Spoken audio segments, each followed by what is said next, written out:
Hello, my name is Marcus. I'm the compiler of a collection of therapy quotes entitled 1001 Windmills of the Mind.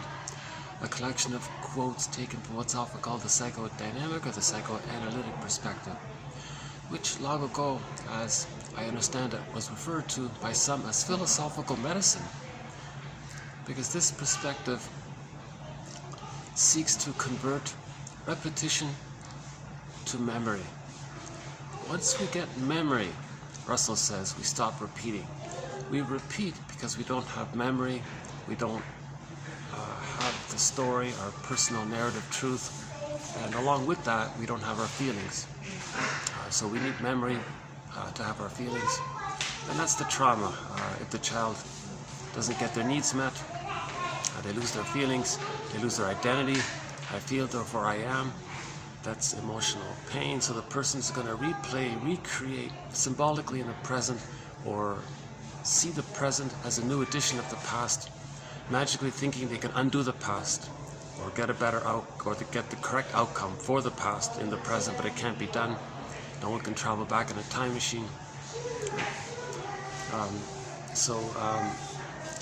If we can, we have a quote today which says that psychoanalysis celebrates when they do that, when they convert repetition compulsion into feelings and identity, because through the interpretations we get back our memories, and with it the feelings, with it the identity.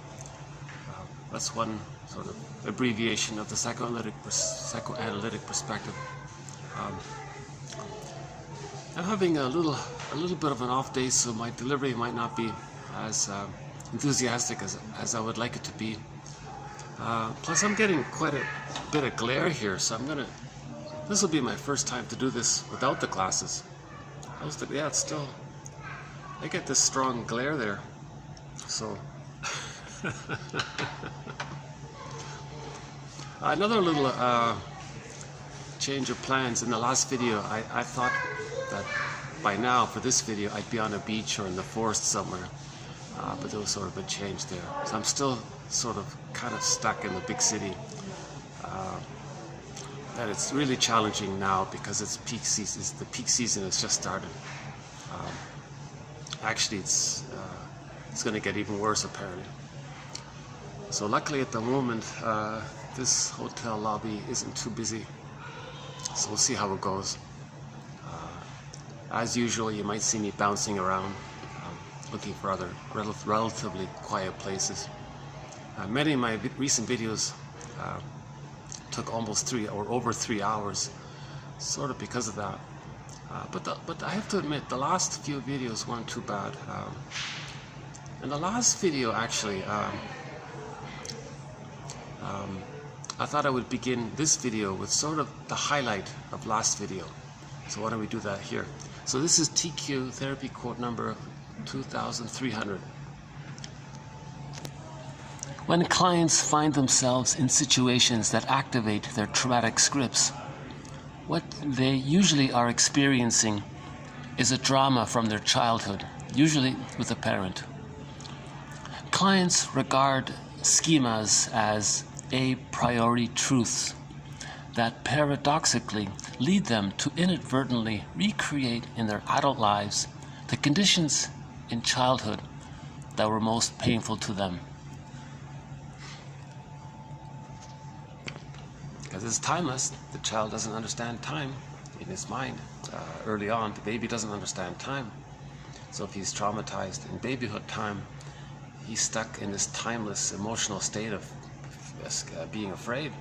But it's in the unconscious, it's repressed, but it still causes, that's the theory, it still influences him if the mother doesn't compensate with enough love to heal that early disappointment. But if for whatever reason that doesn't take place, the person's going to try to do it themselves. They're going to want to not feel that psychic pain, emotional pain. So they're going to symbolically recreate through their fantasies onto people in the present later on, in their imaginings, see if they can relive the past or replay the past in the present. Now it can't be done because nobody in the present is the breast mother, so it can't be done. But this repetition compulsion, Russell says, is a sign that there's trauma. It's knowledge. It's a mirror for the person to know that there's trauma. Repetition compulsion is the means of bringing repressed, unknown, forgotten material to consciousness like trauma. So we can say repetition compulsion is the means of bringing the awareness or the knowledge that trauma exists into our consciousness. Why are we repeating the same thing over and over again? Right? So one way of phrasing this is that usually in 1001 Windmills of the Mind, we talked about scripts and traumatic scripts. We based it on Carl Menninger's quote from the very beginning. He said to a client, quote, these problems that you're having, we may say that this is what your script is doing to you. Right? But let us see, as a team, what we can do with that script. So we want to change the script. Unpick the threads of a traumatic script and use those threads to weave a new, healthier script. In the last video, they used the term schema instead of script. It's synonymous. So that was sort of the highlight from the last video, which was one of my better videos. Mainly in the dark, that one, ironically. So again, when clients find themselves in situations that trigger or activate their traumatic schemas or scripts, what they usually are experiencing is a drama from their childhood, usually a parent.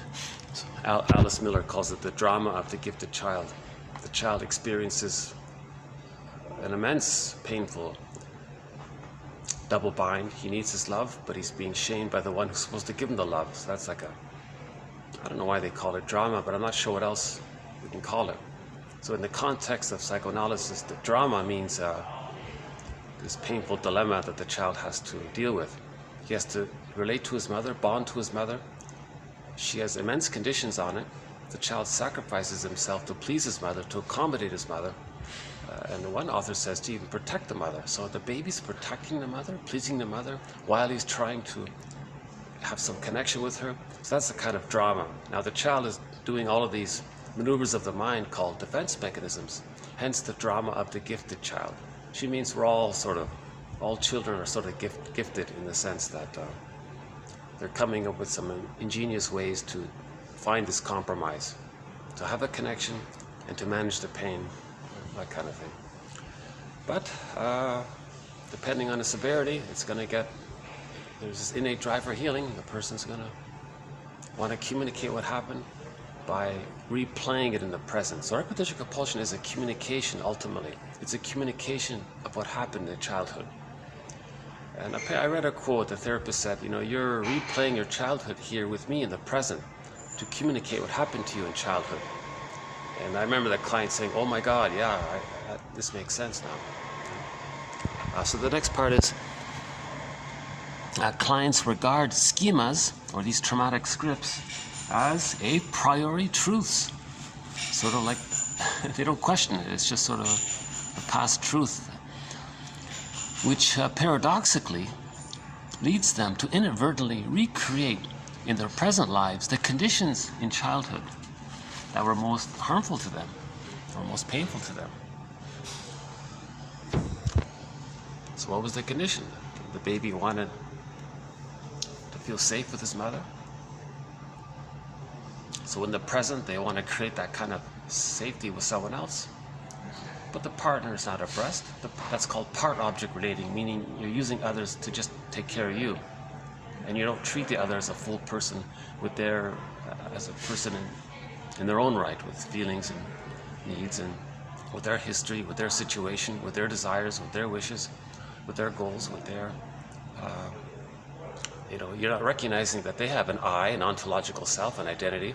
You're just relating to them as a symbolic breast. That's why it fails. So the boulder rolls down the hill. Sisyphus. So the person can spend the rest of their lives acting like Sisyphus, doing this. So these traumatic scripts, right? It's like Sisyphus, because in every new situation, you're going to replay that script. It doesn't work, the boulder rolls down the hill. Next time, same thing, kind of thing. So we want to identify this script or schema. Right? can we give it a name? So recently we had one script called that dysfunction is protecting the parent.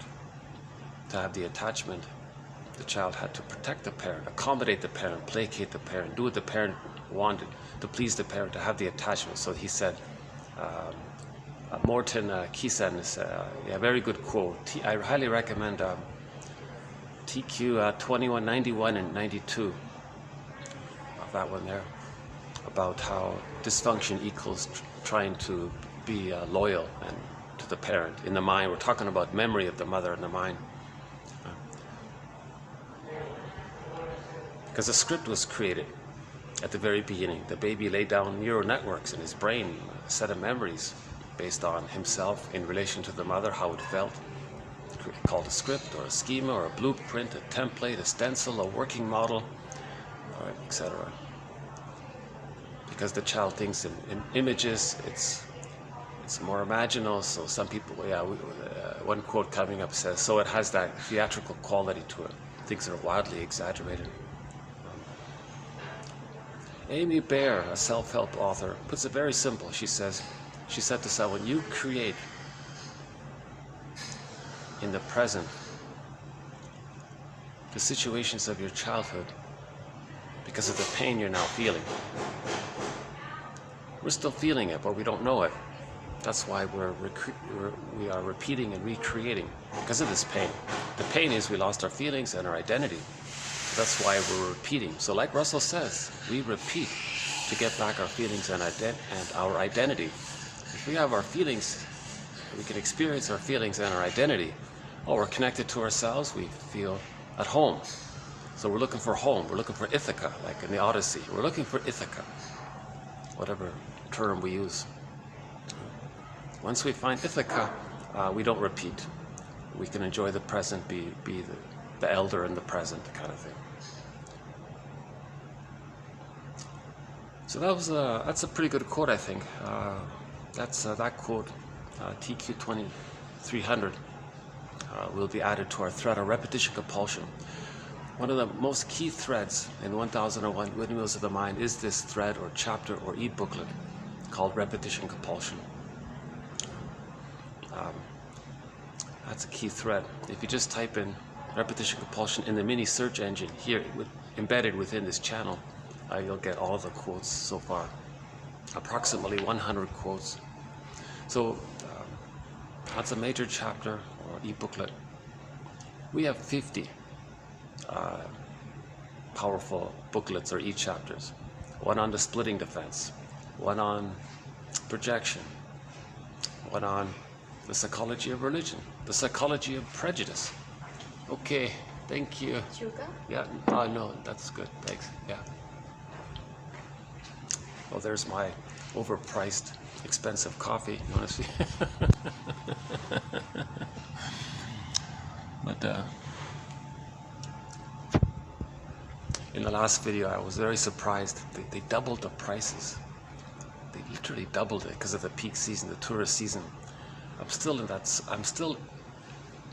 the next little while, I'm still sort of in this touristy area. So I'm in a little bit of a transition. I thought I'd be on a beach right now, to tell you the truth. To tell you the truth, I have a confession. I was planning to do this video in a bird park with all these beautiful birds around, tropical birds. Oh my God, I was so much looking forward to doing this video in that bird park. But I couldn't, some logistics got in the way. Some bureaucracy got in the way.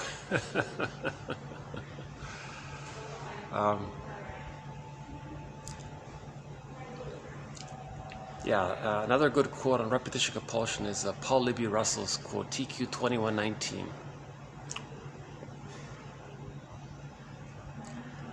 Numerous times I've quoted Edmund Burglar on the topic. So Edmund Burglar has a lot to say about it as well.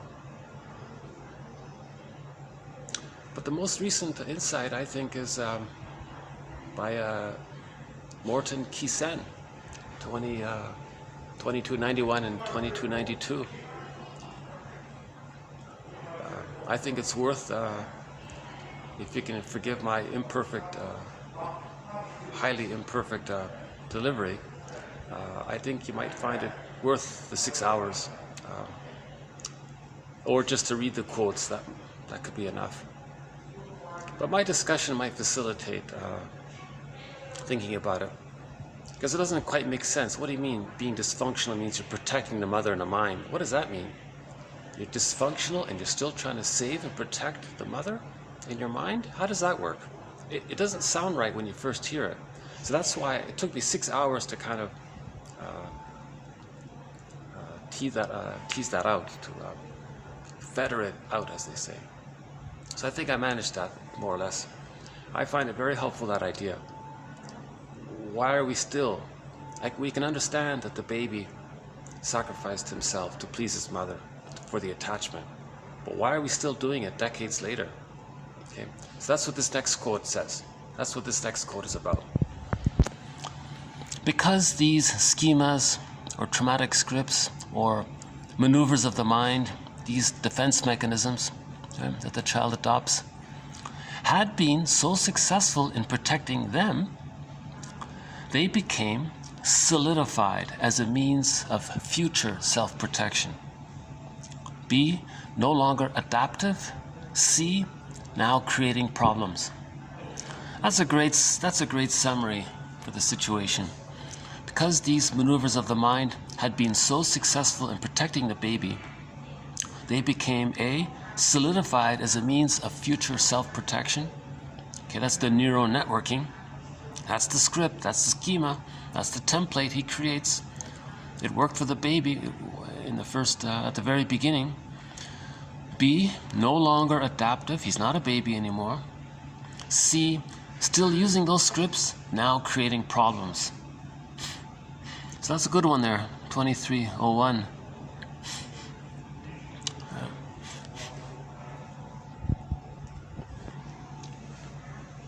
It's meant to be existential hearsay if the child,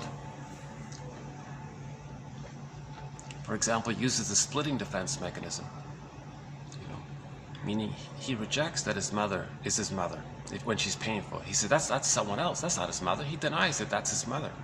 And he makes up an imagined mother and thinks, oh, that's the mother. So he creates two mothers. The real one he doesn't believe, he doesn't think is his mother, and this made up one he thinks is his mother. That's called the splitting defense. It worked, right? It helped him to survive. It's like the guy in the desert who's thirsty. He sees the oasis. It helped him for a while, I guess.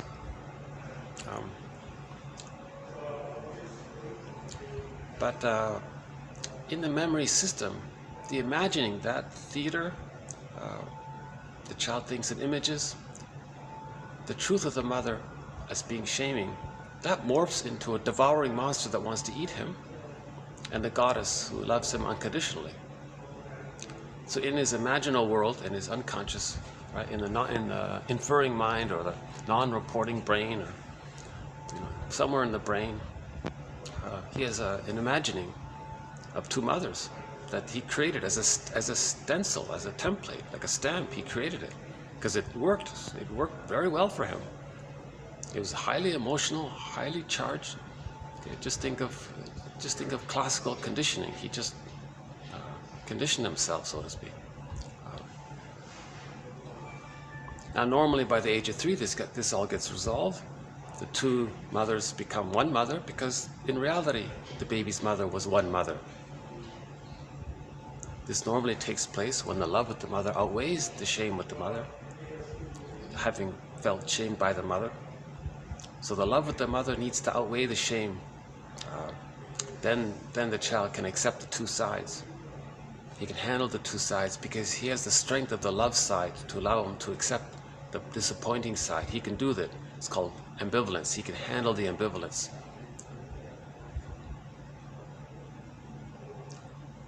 But if the child, having been shamed, is too great, he still uses splitting. So in the template, that's still in there in the mind, the goddess and the demon. In the last video, I made a reference to that propaganda guy. I won't redo the whole thing here. In the last several videos, I kind of went on a tangent about how somebody was trying to evoke the goddess and demon imagery. So he was very prejudicial. He said, you know, we on this side of the river are all good, and those on the other side of the river are not good. But he wouldn't say it directly. He would use imagery to trigger the goddess and demon. So he wouldn't directly say, we're good, they're no good. That's because he has the splitting mechanism. He's operating from the splitting mechanism. That's his psychic structure. He sees the world in this either-or dichotomous way. And he was trying to get others to join him in that way of thinking. So he didn't say it direct, because it's not socially acceptable to say it so bluntly and directly like that. So what he does is say something in the middle to trigger in the unconscious of the participants the goddess and demon imagery. So he said, oh yeah, so he made this garden jungle idea. So he didn't directly say good, bad, right? But it triggers the splitting mechanism. When you describe something in either or terms like that, in vivid images, this is a garden, this is a jungle, right? Dangerous, safe. Then that click, he clicks up in the participants the goddess and demon imagery that they don't even know that they have. Now the emotionalities from that. See, so that's why it's problematic to have this splitting mechanism still operating post age 3. It leads to prejudice. It's the prejudiced personality, because their shamed self, they're going to see onto others. Identify with the aggressor, shame others to communicate when they were a baby that they were shamed by the mother. So there's this thing called negative magic gesture. They want to communicate what happened to them. If the mother shamed them, they want to shame others to communicate that the mother shamed them. So related to this is identification with the aggressor. When the child is shamed, he can't hold on to himself. His shamed self is seen onto others. He identifies with the aggressor, acts like her, becomes a caricature of her. Now he's become her. He's angry at her at the same time, but he's going to protect her at the same time. So there's condensation. He's angry at her, he needs her, he's loyal to her, and he's going to protect her by shaming others to communicate that he was shamed by her. So he's showing her up, he's expressing his anger. So prejudice is that the others are non-threatening substitute placeholders for his innocence. So he sees his innocence onto others, says how bad they are, to communicate to his mother, look mother, I was innocent and you shamed me. So he's expressing his anger towards others, not towards the mother. So he's protecting her. When he expresses his anger onto others, he's ultimately protecting her, because he's not directing his true anger towards the mother. So that's called pseudo-aggression. It's a fake aggression towards the mother by blaming someone else. So he's blaming someone else to protect the mother. Now blended in, condensation, he is trying to express his anger. He's trying to sneak in his anger at his mother, because he thinks maybe he can show up to mother. Look world, you see what my mother did to me? I'm doing to others to show you what my mother did to me. So he's showing up to mother, he's protecting her, and he's loyal to her. So this is all dysfunctional, right? So this comes about because the splitting defense mechanism is still being used. Yes, it was adaptive. It helped the child survive, right? Now it's no longer adaptive, and now it's causing problems. So that's a good quote here, this 31. Again, because these maneuvers of the mind had been so successful in protecting them, they became, quote, solidified as a means of future self-protection. B, no longer adaptive. C, now creating problems.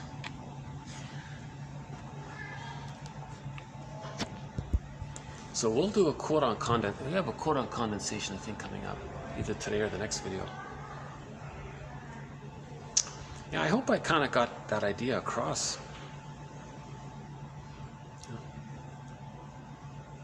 The baby feels immense shame, immense pain, if the mother is not meeting the baby's needs. The baby thinks he's not going to make it.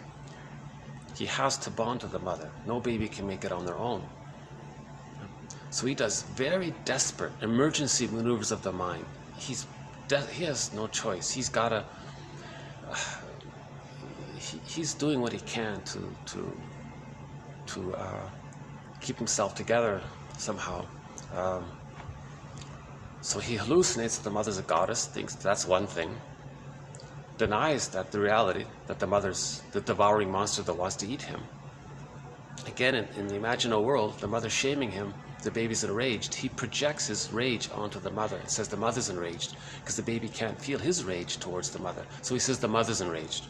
Now the baby wants to take in, he can't accept that wish, or he can't admit that to himself. So he says, again with projection, so he says that the enraging mother wants to devour him. Okay? So the witch won't eat me, it's called. In Hansel and Gretel, the witch wants to eat the children. In the Odyssey, the Cyclops eats the people, right? The Laestagonians eat the people. This is a symbol, a condensed symbol to convey the child's rage and wishes projected out onto the breast. So now we have a symbol of what the child can't know about himself. So the symbol is like a mirror to know what's going on within. Right? So the mother is seen as a devouring monster that wants to eat the baby. That's a symbol for the child's rage. Seen onto the giantess in the nursery, the mother's this powerful being. Right? Now this powerful giant is enraged. The baby wants to take in a loving interaction, incorporate, interject a cycle of interaction with the mother and make it a part of him. He wants to incorporate her, so to speak, take her in, so to speak, but he can't even, that's even being rejected. He's enraged, his wish is now being denied, it's repressed. When it's repressed, it's projected. Okay? So when something's repressed, it's projected. Now he says that the giantess, that this enraged giant wants to eat him. So that's a desperate situation. How does the child relate to a mother if he thinks that about her? He hallucinates a goddess mother and thinks he's relating to that. Now this is all very emotional going on. The neural networks, how does it go? Neurons that are wired together, fire together, whatever their slogan is, the synapses or whatever is going on in the brain is laying down these tracks in the child's mind because it's protecting him.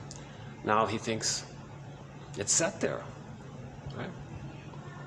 Up until the age of 3, it's pretty much set, or 5 at the latest, or whatever it is.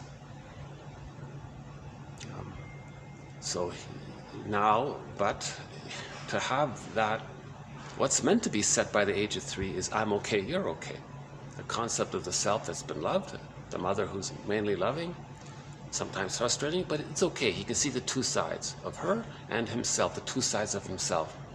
He's got limits, he's imperfect, but he's loved and accepted, and his self-acceptance outweighs whatever limits he has. He can accept himself. It's three-dimensional.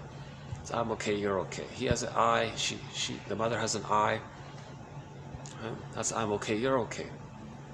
That leads to mutuality, mutual consideration, empathy for others, understanding for others, because you can understand yourself. Love and gratitude have entered the psychological picture. Right? When there's differentiation, called whole object relations, that's normal, natural, healthy development. The child can keep his feelings, he can know his interests. Later on, if he needs to mourn a loss, he can mourn losses. If the child doesn't differentiate, he can't mourn losses. Then that would lead to complicated grief, aggravated grief, prolonged grief, the derailment of the grief process. He's stuck. That can lead to emotional fatigue, burnout, soul loss, nervous breakdown, etc. It could trigger the delayed onset of the original strain trauma from development.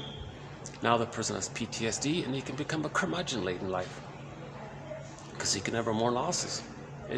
A loss is a kind of emotional trauma, one person said.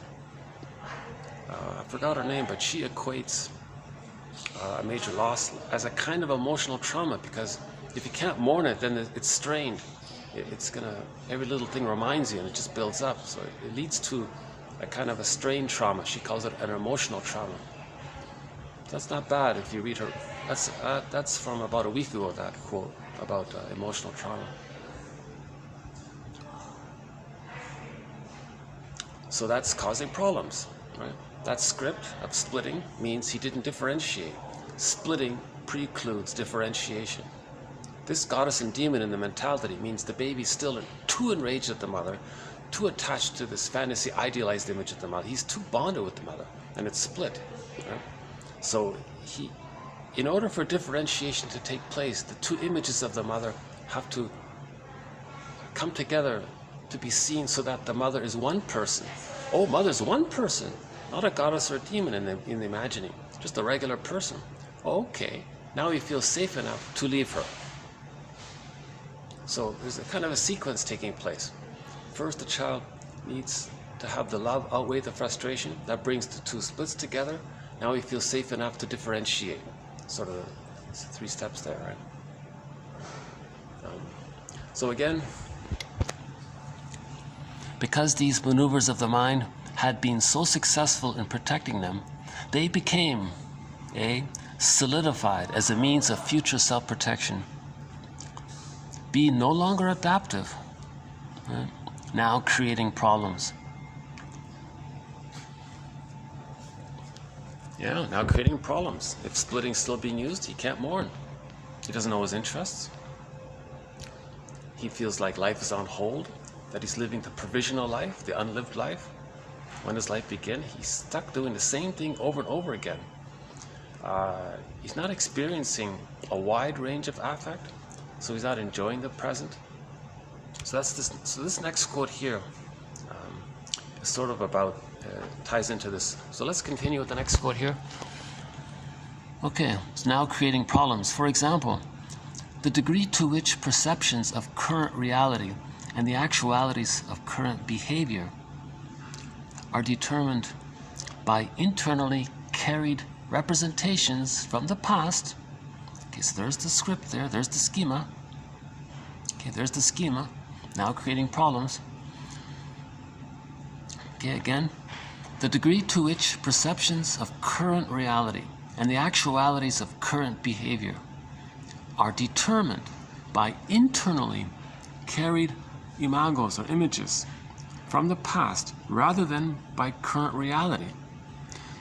The more so this is, the more dysfunction. The less so that is, the less so it is, the less. So the less. Okay, let me read it straight here.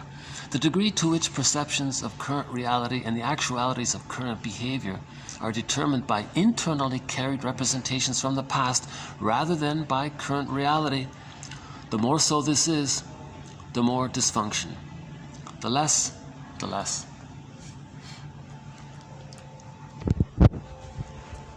Okay, so the more he's projecting, meaning the more repression there is, that means the more he's projecting, the more he's distorting current reality, current understanding of what's going on, because he's just projecting so much, because so much is repressed.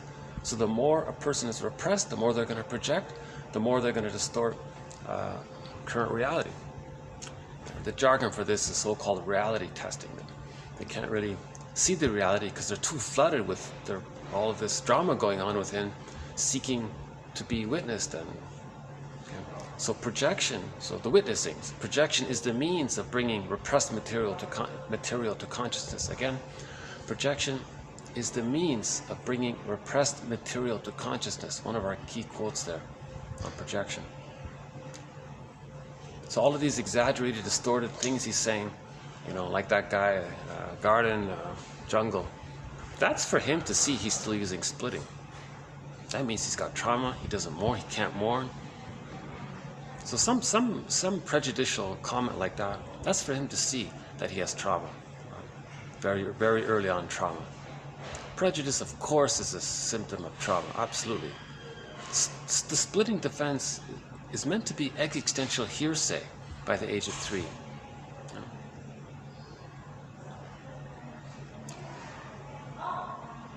So I thought that was a good point to emphasize here. The more repression there is, the more frustration there is, the more pain the baby experiences. That means he's going to project more.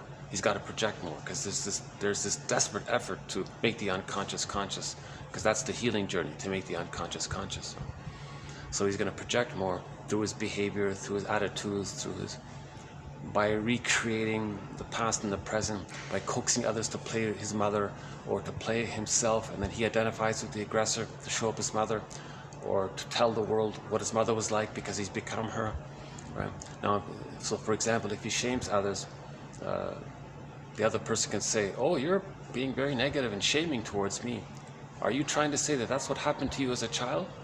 Oh my God, really? So he's trying to make this conscious. Right? So who's doing this?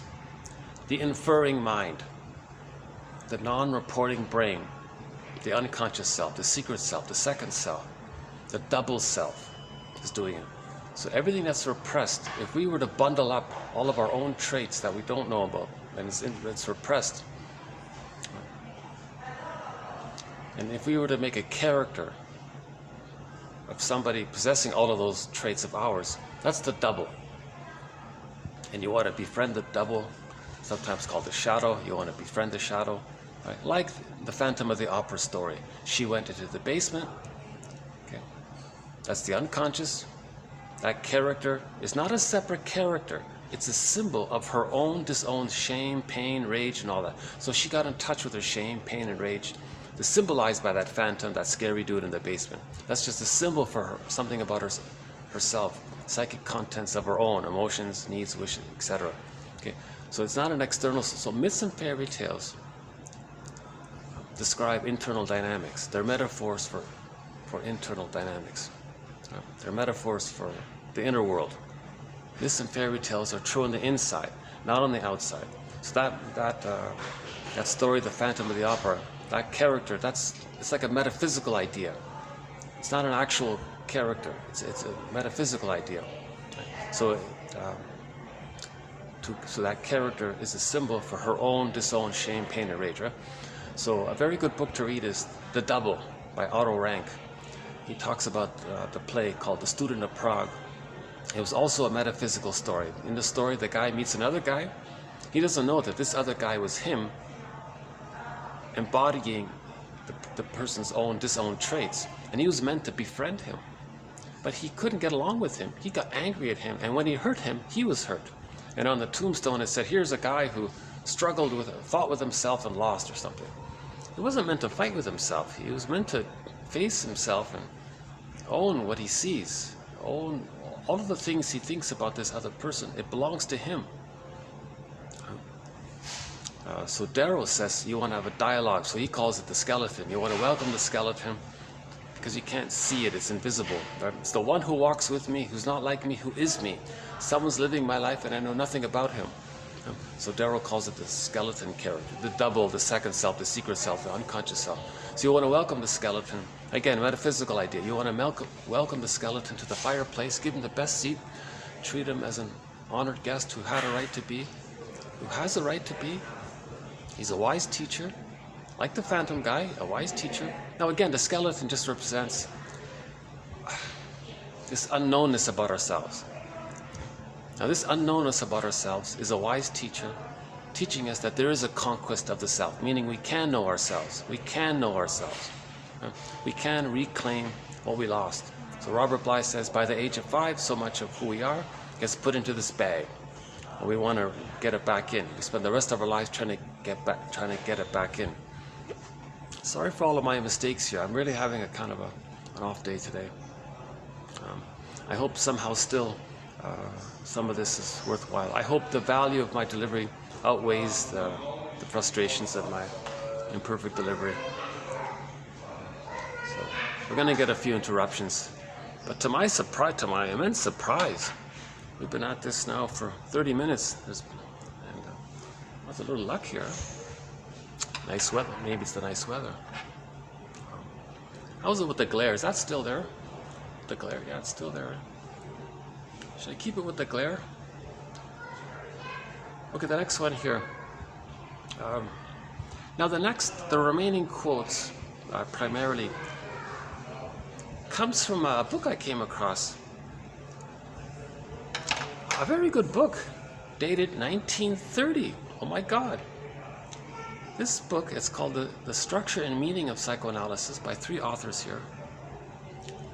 Apparently the one guy sponsored it, which was great. He paid for the whole project. This Healy guy. Oh yeah, I was going to play Jeff Healy's song because of that. Oh yeah, I forgot that. So we'll play it next time. Jeff Healy has a song called Angel Eyes. So Angel or something with angel in it. maybe it's just called angel. Just for the name association. I saw that Healy. So thanks to this W. Healy guy, he commissioned, and he was the lead author as well, he commissioned a book called The Structure and Meaning of Psychoanalysis to review, to provide a kind of Cole's notes for the public about psychoanalysis. And it's very good. Yes, a lot of it we don't talk about anymore, but a lot of it's still valid.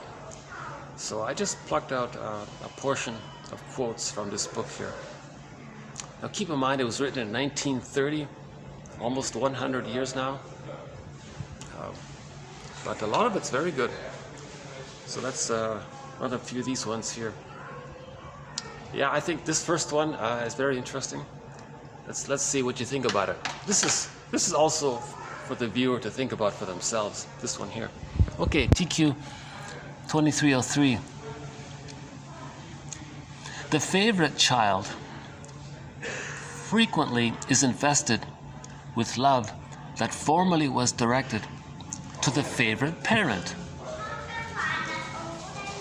It comes about thus that children are sometimes urged to adopt the profession, the mode of life, or the belief of the grandparents.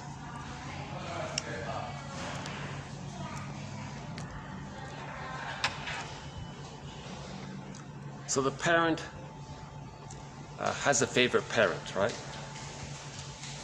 So think about your mother or father. So just pick one. Think about your, I don't know, pick one. Pick your mother or your father.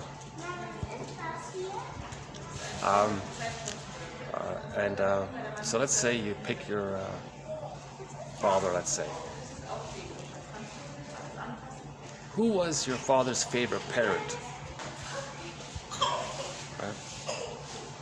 Was your father closer to his mother or father? So you identify that. Now, the father is going to relate his favorite parent in connection to his favorite child. So now if that father has children and he picks one to be his favorite, there's going to be a link between the three, right? Now that grandchild may adopt the mode of thinking, the belief system, even the profession of that favorite grandparent. So someone might think, why am I doing this profession? Well, ask yourself, which of your parents treated you as their favorite, and who did they love very much between their parents? It's interesting, yeah, think about it. That's why it says it skips a generation, right? So the grandparent may be one way, he has a kid, he's one way, and the grandchild resembles the grandparent, so there may be that kind of link there. Again, 100 years old, so keep that in mind. Okay, the next one here is on smoking. I think this is our first quote on smoking. I decided to include it because in Germany, where I was recently, a lot of people still smoke in Germany. Cigarette vending machines are everywhere. I was very surprised that smoking is still very popular there. So I thought, oh, okay, well, let's include it here. Again, 100 years old, so keep that in mind. But something to think about. Okay, TQ 2304.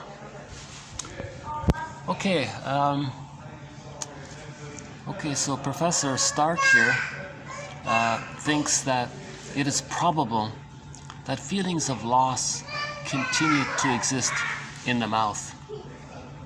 Right? That is, meaning a certain amount of attachment-seeking life force which is set free by the withdrawal of the nipple remains fixated. Okay, so in other words, the breastfeeding went foul, went awry. And that this accounts for certain adult types of oral compensation and gratification.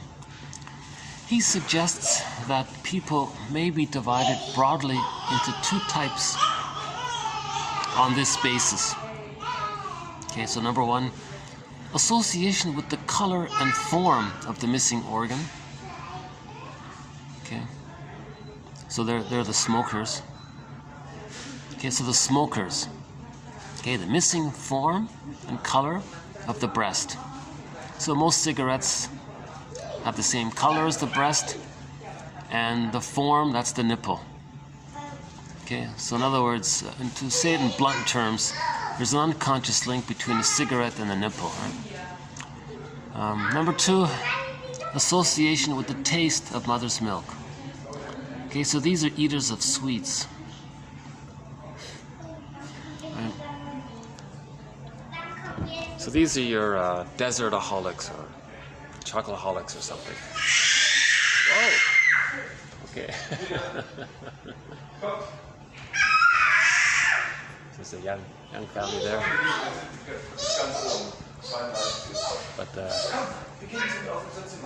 But they're a healthy family. They're doing well. That family there, young couple and 2 kids. They're on holiday here. I don't think that kid wasn't really in pain or anything. Yeah, he was complaining, but I could see that the mother made eye contact with the child, and she calmed down.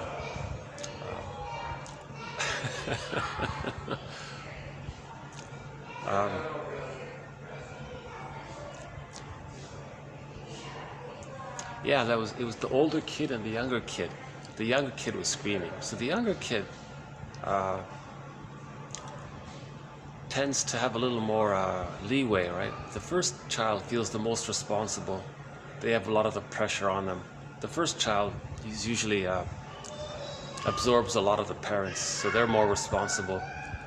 Therefore, the second child, the youngest one, has a little freedom because the first child has taken all the slack from the parents, right? So the kid so if he's a little upset about something, the younger child feels a little more liberty because he's doesn't feel the need to protect the parents so much. But the older child, the quiet one there sitting beside her, she felt dutiful and responsible and that kind of thing. So she was protecting the parents felt protected by the oldest child, and then the mother was, and plus it's in public, so. But overall, I would say that they're doing pretty well, that family there. I don't ever try to get anybody in the video. On occasion, somebody passes by me in the back or something. It's just pure accident.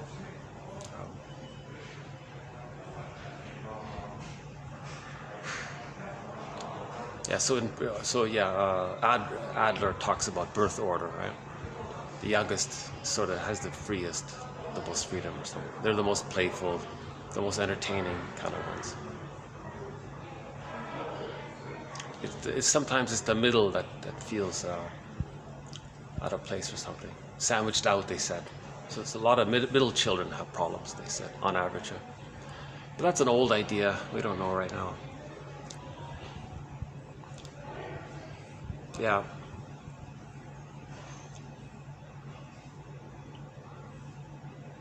So it could be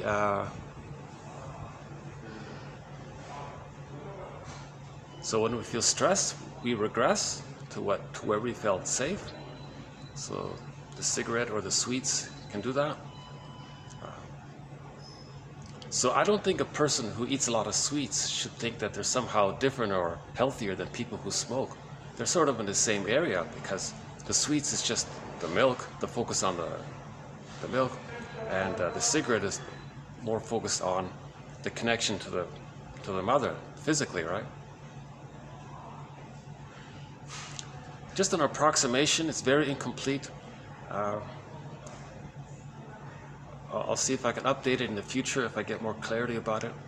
This is my first quote on smoking, so I don't know. It's just the whole thing's a huge question mark. But just the idea was interesting that if the breastfeeding was incomplete and they feel stressed, they want to return. Maybe they're fixed. Oh yeah, she said there's a certain fixation because you didn't receive enough love to graduate out of it, to develop out of it. So you're sort of stuck there. So the fixation, right? It can take 2 forms: the cigarette or the cookie.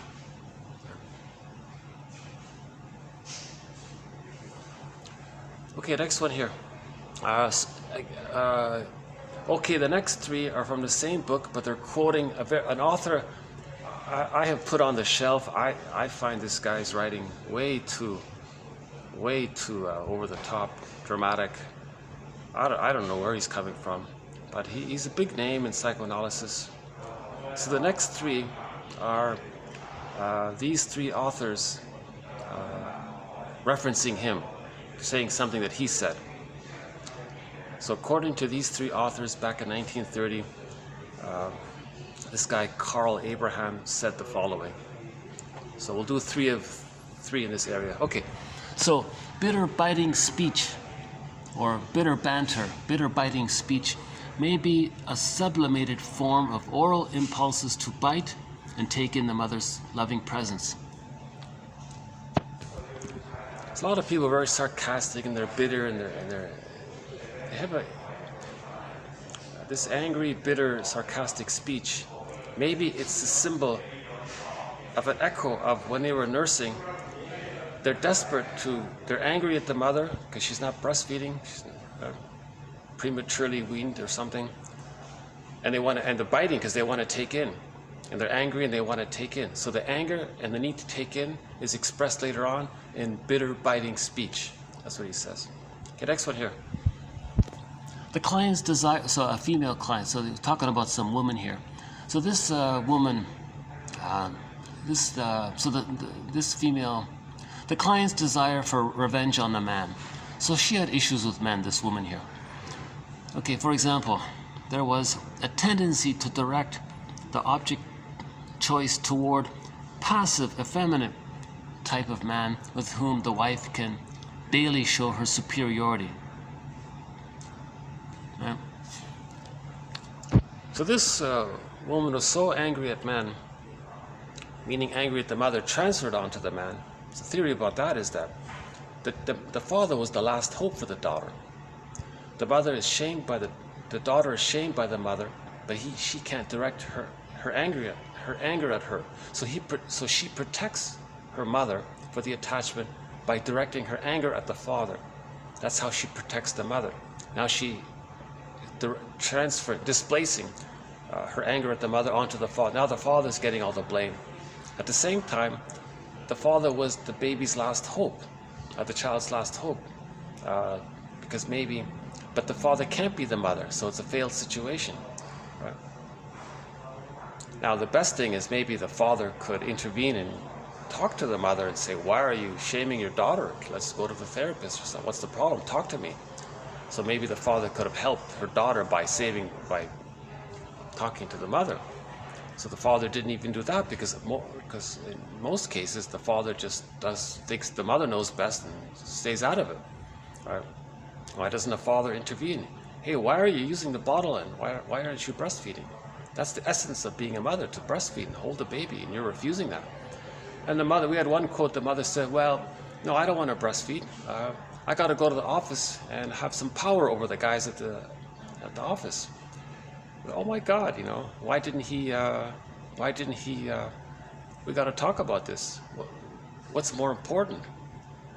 Isn't providing the love for our child more important than some petty office politics or something? So he could have intervened and did something. So that's what she means. That was the father's last hope. He's meant to do something. Now he couldn't literally be the mother. He doesn't have a breast, he can't do it. But he can maybe intervene somehow. So all of the rage is directed to the father for two reasons. Right? Number one, the daughter wants to protect the mother. That's the template.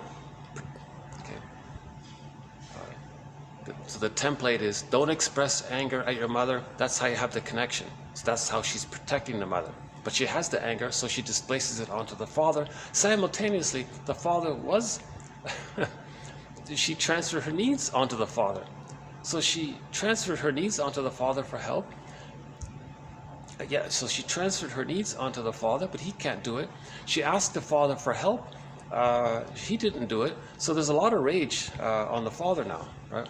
So later on, this woman grew up and chose a weakish kind of man, passive kind of man, and then she could always be superior to him, always henpeck him and peck at him all the time. So she's constantly expressing her anger at men by choosing a man she could easily control, right?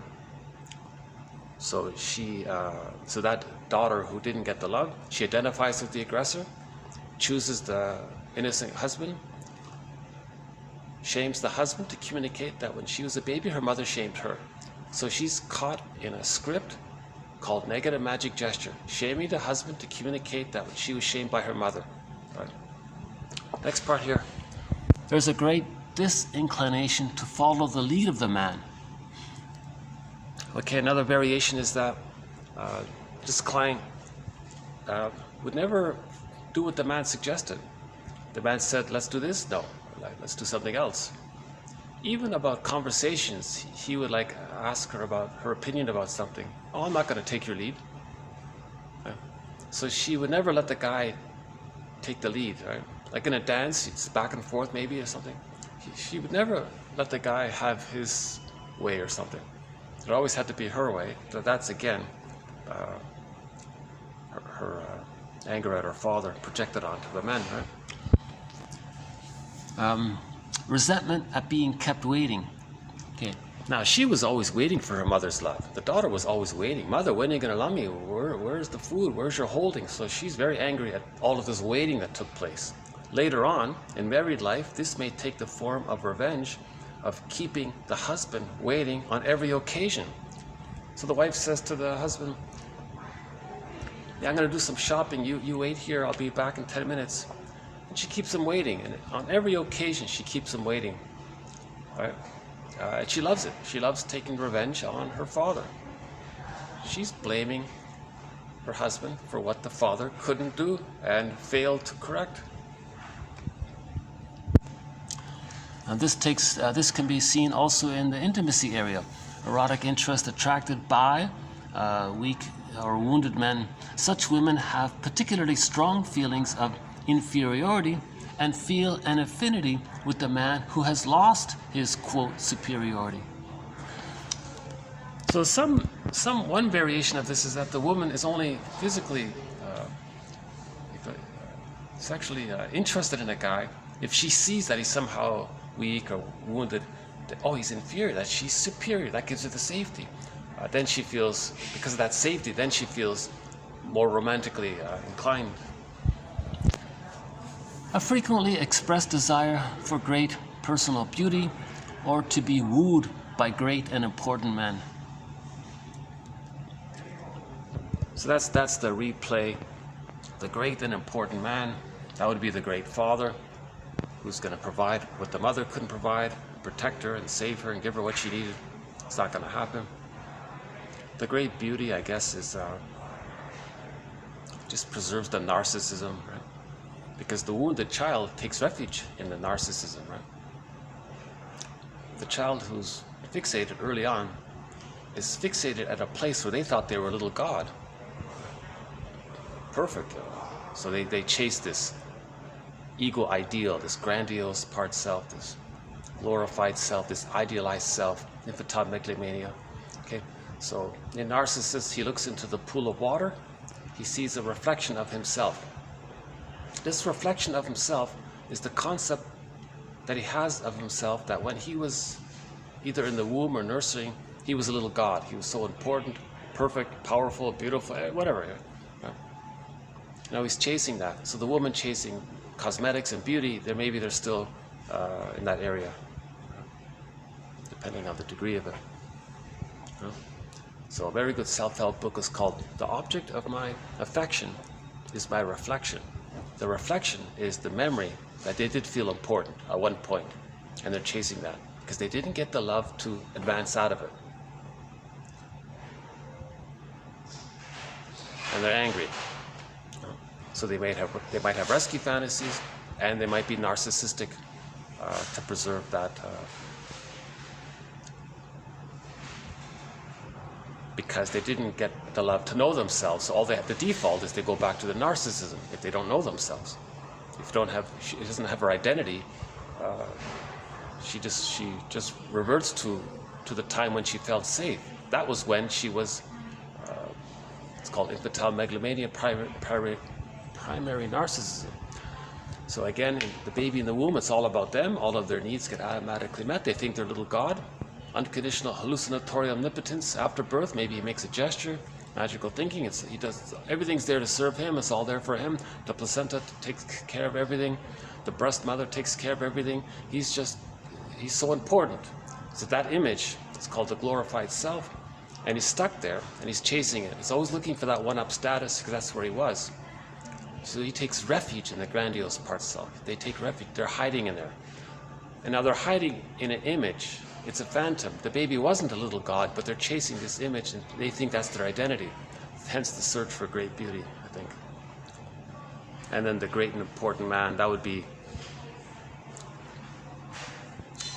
still hoping that the father can be the mother and save the child from the mother and be the mother. So this is in relation to when the mother really fails the daughter.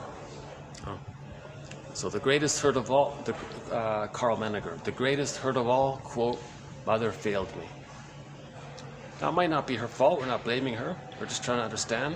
So we have a whole thread on understanding why a mother was misattuned, why she couldn't provide the maternal holding environment, the extended womb, the stage of social symbiosis, the stage of fusion, the stage of undifferentiation, why she couldn't offer this psychological egg, why she couldn't. So we have a whole thread on that.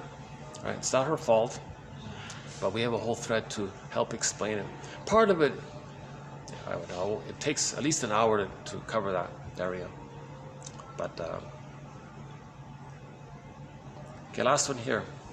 The reaction formation of overkindness, though it may be socially useful, is, he says, in essential respects, inferior to object love. So we have a thread, so we'll add this to our thread on reaction formation.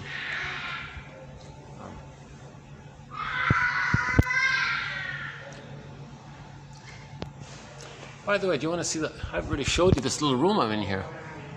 Nice little room here. Let me take a sip of my $10 coffee.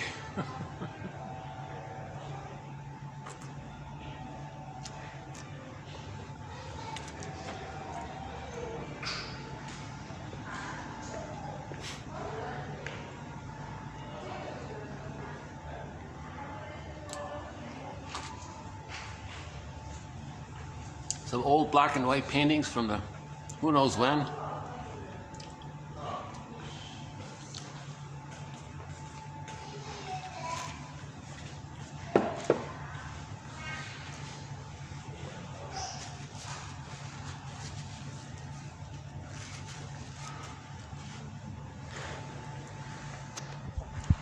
So reaction formation, this is also a desperate maneuver of the mind. Sometimes it's called reversal formation. I didn't know that. Reversal formation.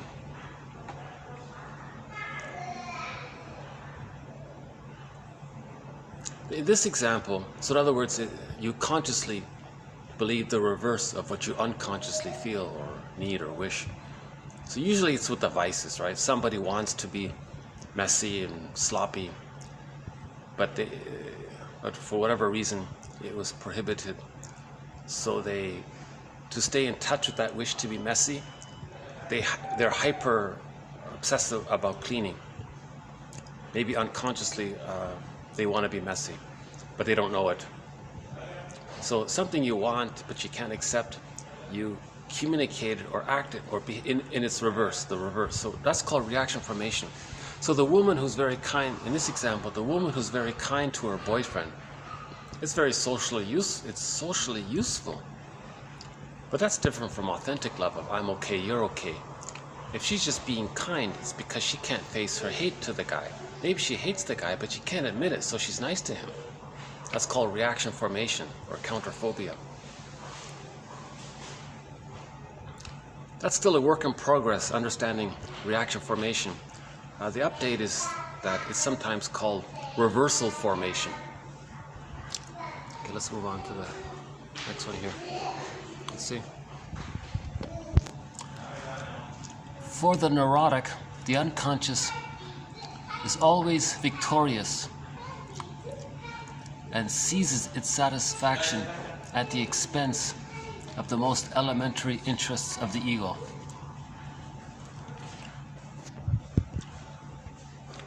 Right? So the more repression there is, the more that's going on in there. Bergler calls it the puppet master.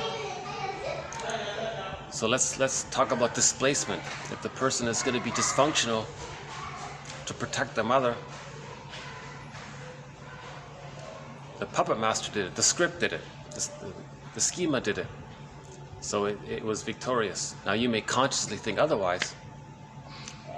So that's why we want to heal the unconscious. I don't like this redecoration metaphor. One guy calls it, you want to redecorate it in there. You want to clean it up and remodel it and all this. You want it healthy in the unconscious. You don't want so much, you don't want goddess and demon and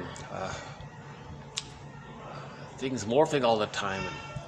And you got all these symbols because you can't even admit a wish, so it's disguised in a symbol because of the pain of accepting your feelings and needs. So it's down there.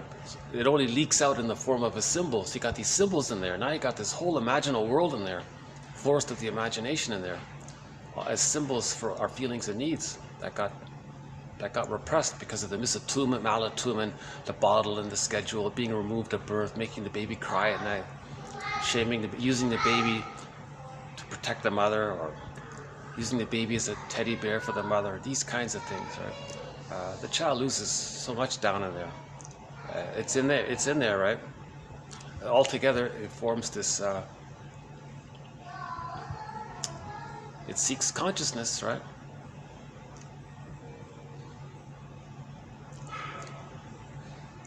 So that's the iceberg image, right? In the iceberg, there's so much under the water. There's so much power there, right? The 20th Golden Windmills of the Mind Award was issued to Roy Lichtenstein's painting Stepping Out. That image conveys the idea of the power of the unconscious. Okay, speaking of the unconscious, we can get to know it through our dreams. So we'll add one very good quote, I think, on dream interpretation, sometimes called Dreamwork.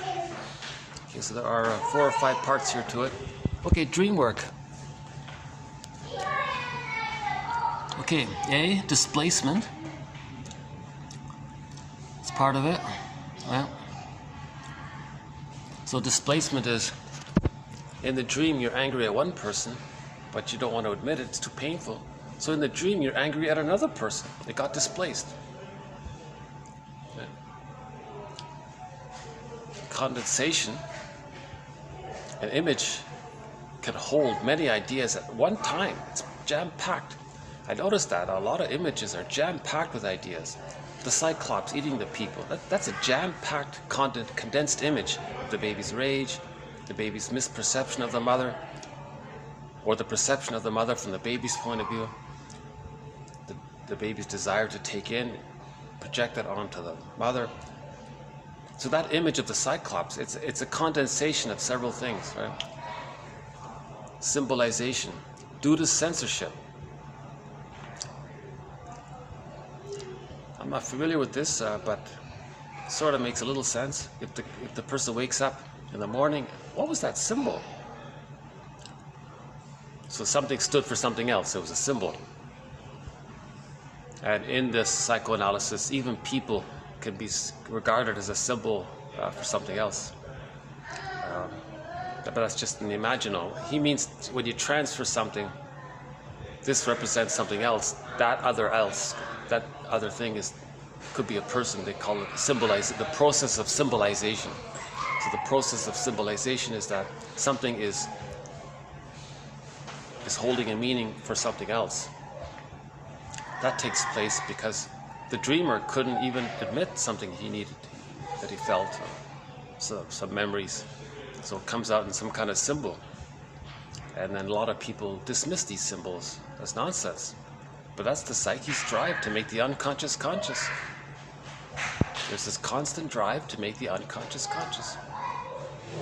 Here's that dramatization one I was talking about. Okay, D, dramatization.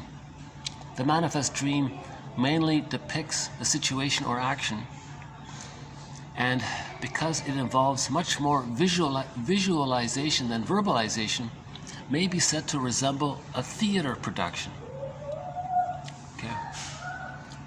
This necessitates the employment of certain characteristics of unconscious thinking, namely pictorial thinking or presentation, and rapid switching of one scene by another.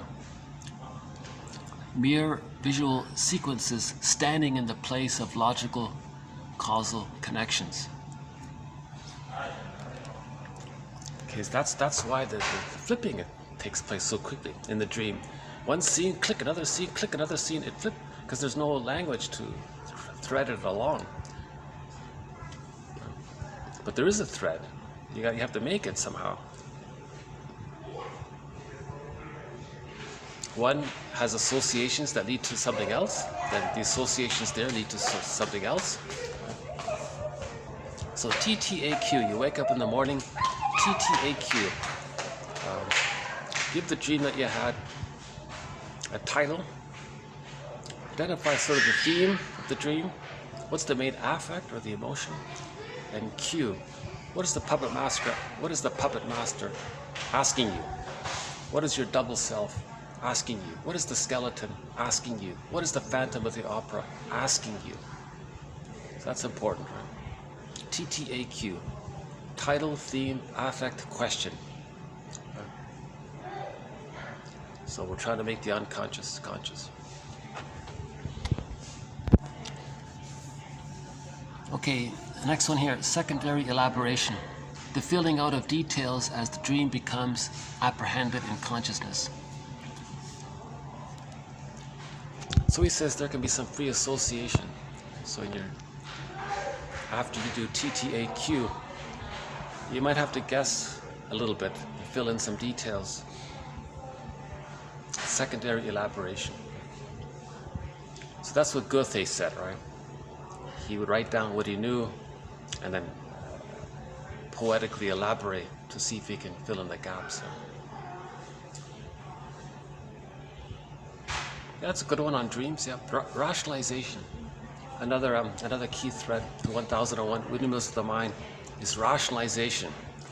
Very important one. Misleading term, an unfortunate term.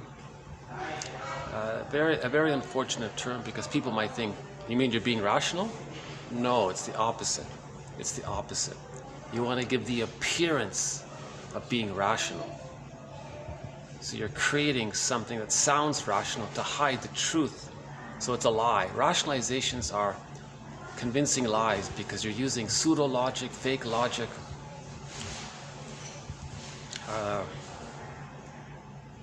The best way to tell a lie is to include a few crumbs of truth in it.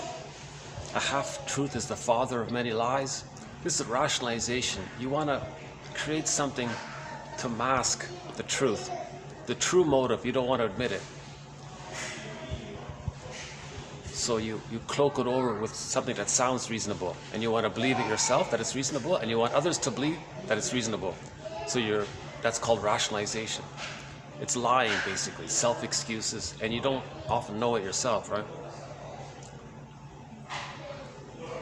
Rationalization is the work of the unconscious ego by which it evades the recognition of irrational and inconsistent behavior, which really arises on the basis of unconscious urges. It can be seen that the ego's narcissism is always largely involved in the process of rationalization. In a sense, the ego defending the id. The ego, by rationalization, quote, throws a disguise. So that's a good one there. It's a disguise. Rationalizations are disguises. They're disguises.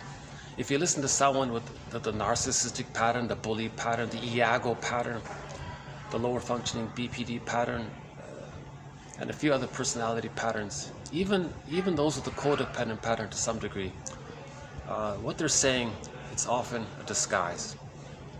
They don't want to admit to themselves and to others the real reason why they're doing something. It's shameful, it's embarrassing to admit it. Right? So obviously prejudice is a good one, right? So that guy, so we've been talking about that propaganda guy. He's sort of a spokesperson for the plunder system. So he was brainwashing new recruits to the system or something, and he tried to evoke. What he wanted to do was trigger the splitting defense mechanism. The plunder system requires the prejudiced personality. So to be a member of to be an administrator of the plunder system, meaning hurting others, you have to have that splitting mechanism to do it, because only with the splitting mechanism are you going to see your shamed self onto others, identify with the aggressor, shame others to communicate you were shamed and not be aware of it, and then mask it over or cloak it over with the rationalization. So his rationalization was, oh well, if we live in a nice place and we want to protect it, we don't want, like in the garden, you don't want the weeds to come in and wreck the garden. That's what he actually said, right? So he tried to create a reasonable sounding thing. It wasn't. It was a cloak. He has the prejudiced personality very clearly, and he didn't want to directly say we good, they bad, because that's what's needed for the plunder system. Because once you say we good, they bad, you trigger the two people in the brain, goddess and demon. They're separate people, so you're not going to feel badly if you hurt the demon. So you're the good and they're the bad. So that's the prejudiced personality. So to evoke the prejudiced personality, you want to say something that triggers the splitting mechanism. Just like in religion, the guy at the podium there wants to say something to trigger your connection to the breast. He doesn't say directly the breast in the sky. He'll describe it in some nice way. But the goal is to then get the person to feel triggered by what he said. Then the person feels the emotionality of the breast in the sky, and hence that's religion. Right? Part of it, right? As described by Mel Faber, TQ 2118, more on that one. Major threat, the psychology of religion. So just as the gambit of religion is to say something, not directly, but to say something that triggers what's going on in the unconscious. That guy with the prejudiced personality was saying something with the rationalization. It was a bad one. It was pretty crude. But his goal was, never mind, just trigger in people's brain us versus them. And that's what's needed for the plunder system. Right? So, and then you cloak it over with rationalizations. That's the power of how rationalizations can mask a prejudiced personality. A rationalization can mask prejudice, and the person feels soothed by it. He could be prejudiced and feel soothed by it via the rationalization. Because were he to admit the truth, he would face the pain, but he can't admit the truth. So rationalization is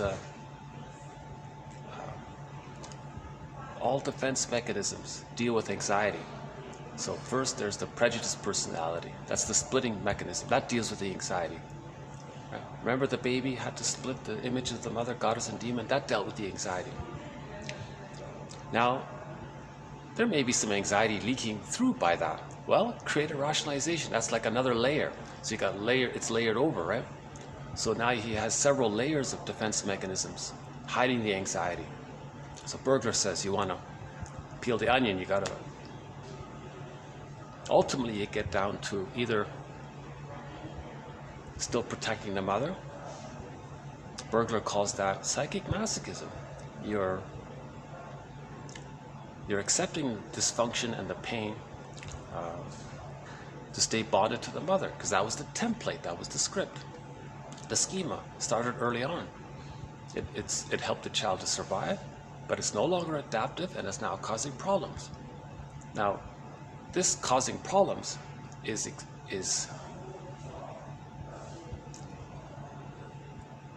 then used for others to use for their pathology, right? A lot of this may be due to birth trauma, according to the next quote here. Okay, birth trauma. According to Sachs, Rank looks upon the transference, or quote, analytic situation as he prefers to call it, as a reproduction of the intrauterine state. Rank himself says that in transference, quote, object hunger is manifested. It serves also, he says, the purpose of, quote, ego unburdening. That is, it is an attempt to solve one's ego problem. It is an attempt to solve one's ego problem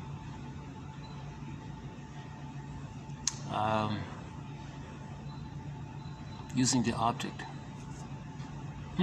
That might be a typo there. Okay, ego unburdening. That is an attempt to solve one's ego problem by giving it to the object. Something like that. Okay, for friends, he says that according to Rank's view, quote, at the deepest instinctual level, the biological attachment to the mother regularly dominates the analytic situation. The baby's instinctual biological need for the mother dominates the projection. Life force is object seeking. All of the baby's energy, all of his life force, all of his vitality, all of his urge, need, wish, want, all of it is to bond to the mother. Everything. There's a song called My All to You. The child is giving his all to the mother. So that song, by the way, Beatrice Deer, one of our musical voices, a great singer, Beatrice Deer. Maybe we'll play one of her songs at the end here, if I can. This is very unusual. Oh, I've had an hour here without interruptions. Wow. Oh, I'm going to come back here next time. Uh-oh. Some advertisement just popped up on my phone. Do you want to buy this plan or something?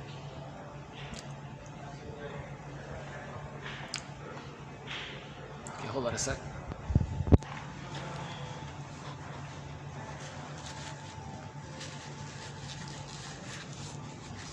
Yeah, not much to show you, sorry. If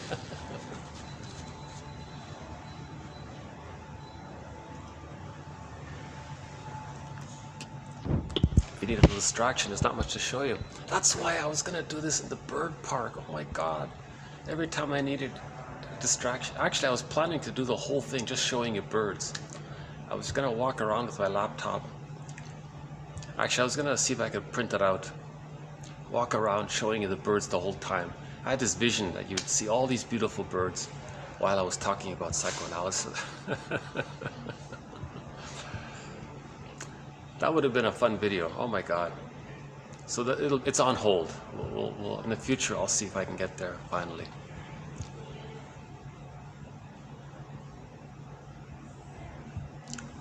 Yeah, we'll have to update that theory about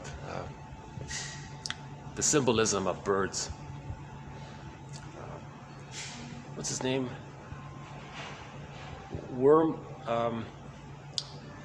of Edmund Berger's colleagues, is it Wormhold or something? Also from Germany or Austria, somewhere. I think it's Wormhold or something. He wrote a book about poetry, and he psychoanalyzed. He treated the poems like dreams, and regarded a lot of the images in the poems as symbols. And he noticed a recurring theme of birds, and he thought basically that they were the breast, right? The birds were the breast or something. A symbol. So maybe I just like the beauty. I don't know to what degree I'm influenced by it, or is it just being connected to nature and wanting to see the variety and the beauty of nature. But the blue jay is a companion animal to 1001, Windmills of the Mind. We have, I think we have 4 birds. The blue jay, the crow, the heron, the loon, and the Canada geese. We have five birds there. Is that right? The blue jay, the crow, yeah, the heron, loon, and Canada geese. We have 5 companion birds to 1001, Windmills of the Mind. Our other companion animals are the fox, the seal, the gecko, and the cat. Our companion drinks are Egyptian licorice mint tea by the Yogi Tea Company, but that particular brand, Egyptian licorice mint, that one there, sometimes the stores don't have it. You have to make a request or something. Egyptian licorice mint, that's a great tea. Polliner's non-alcoholic 0.0 beer, that's a great beer.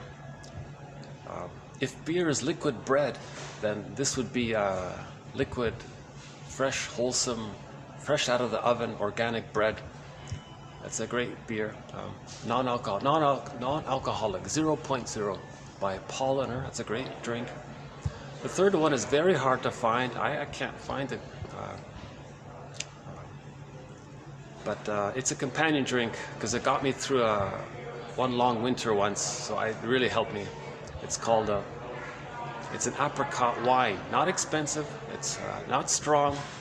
It's just made with apricots. One ingredient, just a mild preservative, called a Marlou. It's either Marlou Love or Marhou Love. I forgot. I'll have to look it up here. I think it's Marlou, M-A-R-L-U. Yeah, I think that's the one. Marlou Love. That's what it's called. Marlou Love apricot wine from the Czech Republic.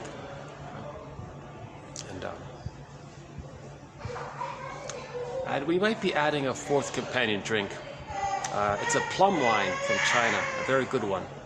So we'll see. I just discovered it. So I think there's a good chance that's going to be added to our list as well. Last one here, TQ2310. So let's end on an optimistic note here. The real celebration of psychoanalysis is when we are successful in changing the repetition tendency, which shows itself in the analytic situation, into memories. Okay, so we're getting back our story, we're getting back our narrative truth, we're getting back our feelings and our identity. The real celebration of self-reflection is when we are successful in changing the repetition tendency into memories. So we want to convert repetition compulsion into memories. Once we get our memories, emotional memory, we're good. We feel, therefore we are. We find Ithaca, we're home, we're settled. We stop repeating. We repeat because we don't have memories, narrative, truth, feelings.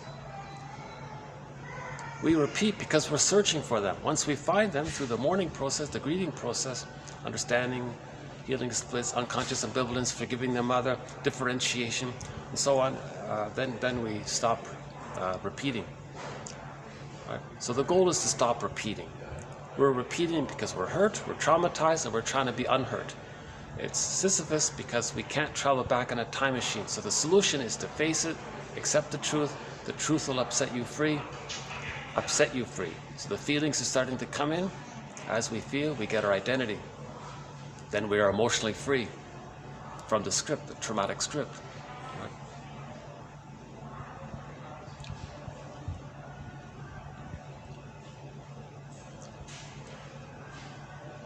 I was just thinking if I could play the song here.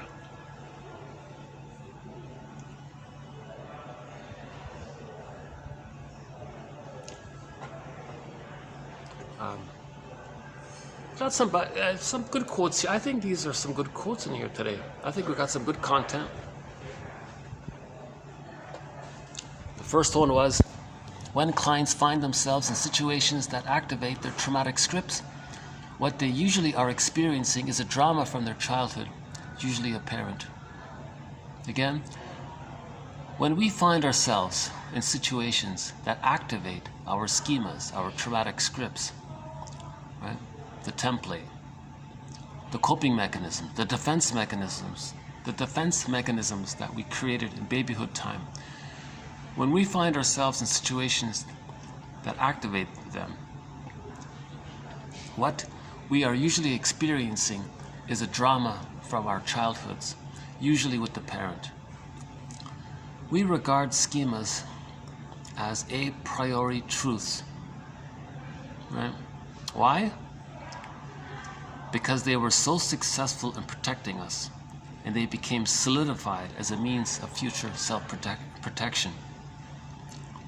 But these schemas paradoxically lead us to inadvertently recreate in our adult lives the conditions of the scene of the crime with the mother, which were most harmful or painful to us. You see, that's the importance of repetition compulsion.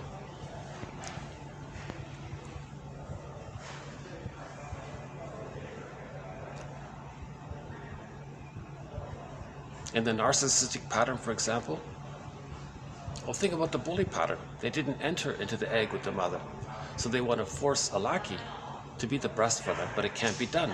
The boulder rolls down the hill. It can't be done. It's Sisyphus. So they're recreating in the present the childhood scene that caused the most pain for them.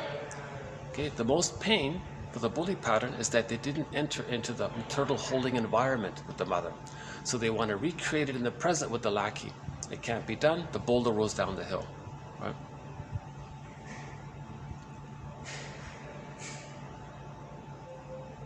Now they're not expressing the anger at the mother, right?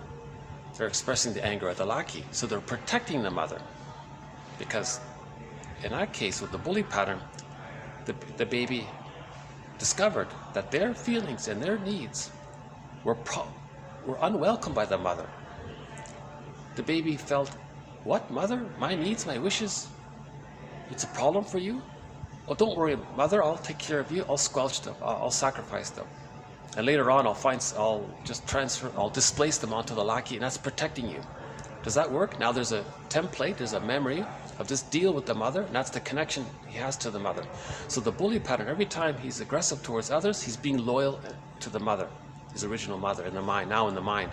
So he's protecting them. So dysfunction is protecting the mother, you see.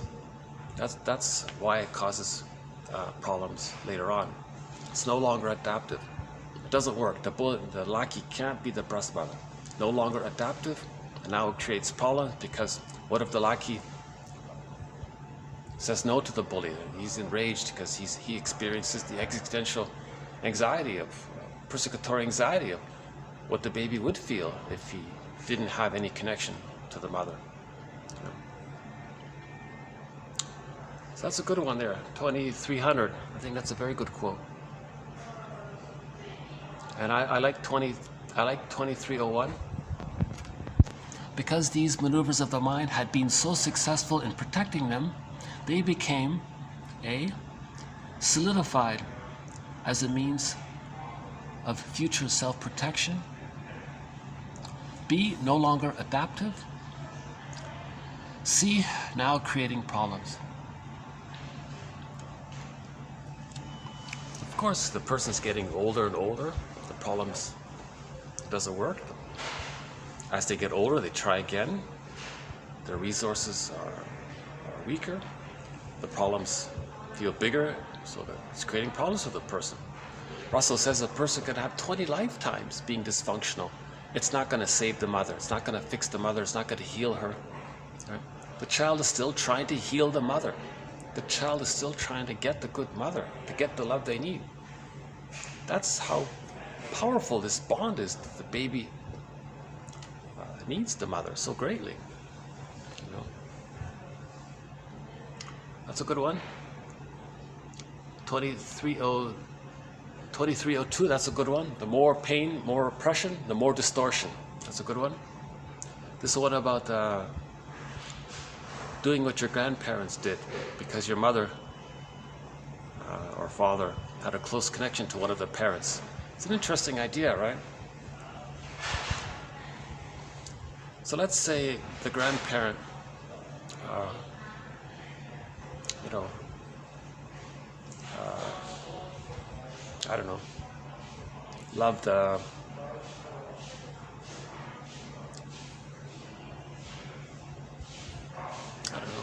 loved gardening, I guess, I'm not sure.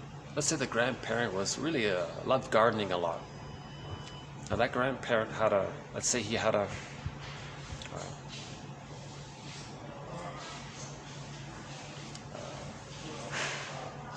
let's say he had one child. Why does it have to be a favor? Let's say he has one child. Let's say the grandparent has one child. Let's keep it simple.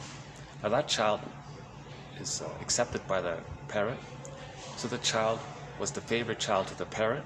So the child has the memory of their parent loving gardening. Whether or not they do it themselves, who knows?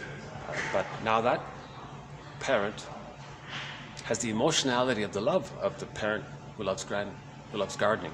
So that the middle one now has a child, and they recall and transfer the love for the grandparent to the favorite child. Let's just say there's one child there.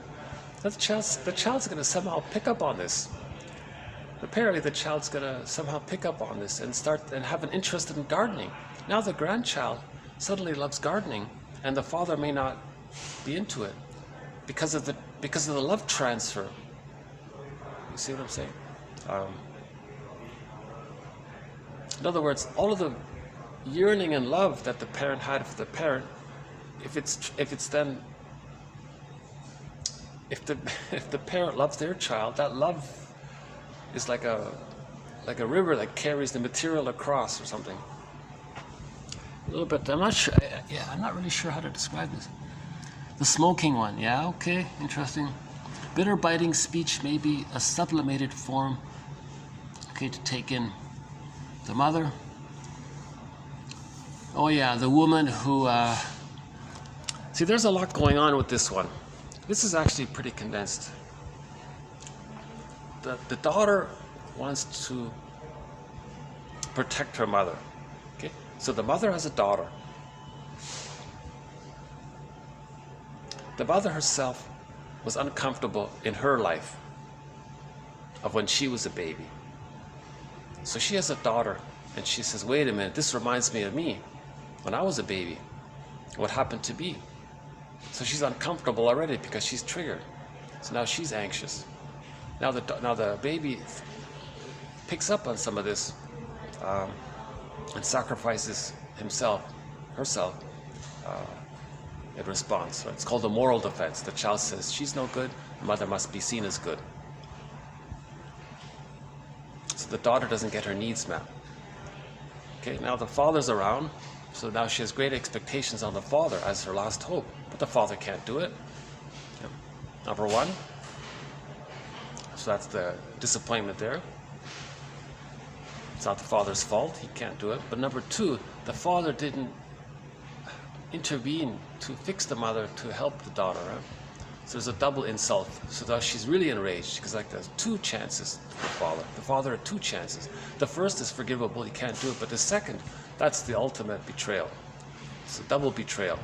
Maybe the first betrayal could be forgiven later on, but that second betrayal, maybe that's over the top or something. So she grows up with a great hatred for men in this example here. And some examples of how this hatred can be expressed is she's going to choose weak men to shame them, to communicate that she was shamed. She's never going to follow the lead of a man, do what she wants, do what the man wants, no way. Always, she'll be very passive-aggressive towards the husband, makes him wait all the time, because so on. Now she may, in the romantic area, she may be attracted to men who are kind of disadvantaged somehow, or whom she can easily control. And the fourth one here is, she wants to maintain her narcissism and has the fantasy that some big, powerful gajillionaire will woo her, because that'll make up for the father's failure if that happens. Because that rich guy has all the money, that's the maternal. Money means mother, so she thinks, oh, that finally she'll get the substitute of mother. Right? So money and mother and material all share the same root, so there's a symbol there. So money is a symbol for mother. One on reaction formation. We'll update that one there.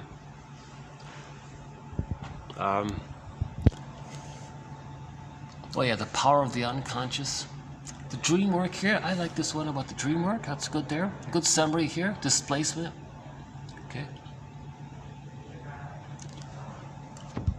Remember, there's no time. There's no time in the unconscious. So if you're angry at a parent, you may have a dream of you being angry at somebody you met 10 years ago. It got displaced. It's trying to get it's the inferring mind. You make an inference. Wait a minute, I'm not really angry at that person. I just met them briefly. Why would I have such angry feelings towards that person? Oh, he's just a placeholder. It's been displaced onto him for me to know it's somewhere else. It's like a clue there. So you got to be your own detective, right? You got to be your own existential detective, they say. So where's the displacement? Now, most displacement is onto someone benign, but it's really meant for the parent. Okay? So whenever you're angry at somebody in the present, just think about how that anger is meant to be for a parent. Your thoughts, that's the and it's a compulsion. That's the power. You don't catch yourself, right? That's how strong it is. That prejudice is like that. You have this ridiculously exaggerated, hysterical, strong, powerful emotion about someone very benign and nice or whatever, just normal people, right? But you have this elaborated fantasy around it. That's the power of the unconscious. So there's a displacement, but this power and this displacement is meant to be a mirror to see that the anger is at the parent. I think the best summary is that placard the woman had at the hate rally, right? She had a placard. She was saying to all these prejudiced people, people with the prejudiced mind, if you have a problem with your identity, take it up with your parents. That's one of the best placards I think I've seen. The other placard was us equals them. It's not us, right? But that's a good one. Again, 2291 and 2292 and 2293. If you have strong attitudes, emotions, feelings, judgments, etc. towards a person in the present, whoever it is, a co-worker, a friend, a spouse or something, okay, they're not the cause of such immense fear and pain. Right? It's a displacement because you're protecting the parent. So direct it towards the parent. So how are those feelings for your friend really meant for the parent? And often you'll go, oh my God, that makes sense. I think it does. I think that's some of the best material we've covered recently. Is this one there, 2191 and 2292. Like as in most of my videos, I stumble in my speaking.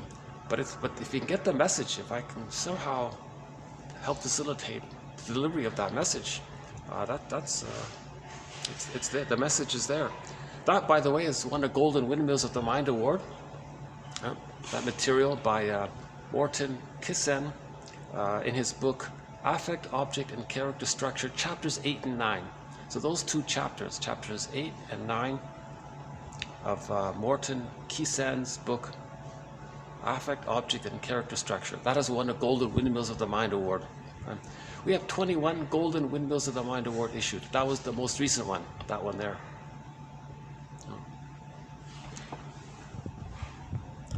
Yeah, so that's displacement.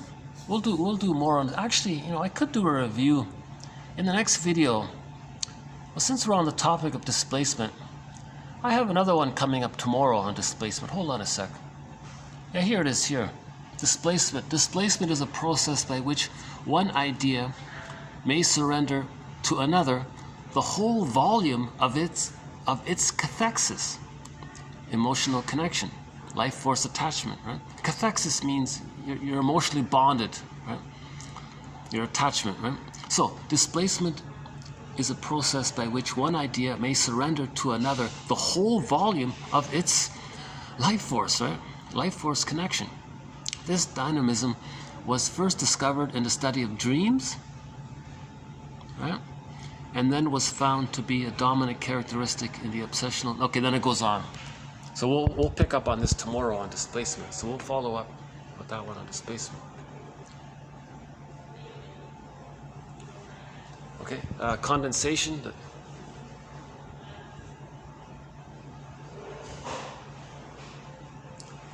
Symbolization. Symbolization is based on displacement. Symbolization is the result of displacement, right? Obviously. Right? Dramatization. Things are wildly exact. It's a myth or a fairy tale in there. So myths and fairy tales are the dramatization of our unconscious mind, our inferring mind, this pictorial thinking. Right? It's wildly exaggerated. Right? Rationalization. It's a disguise. So someone's talking.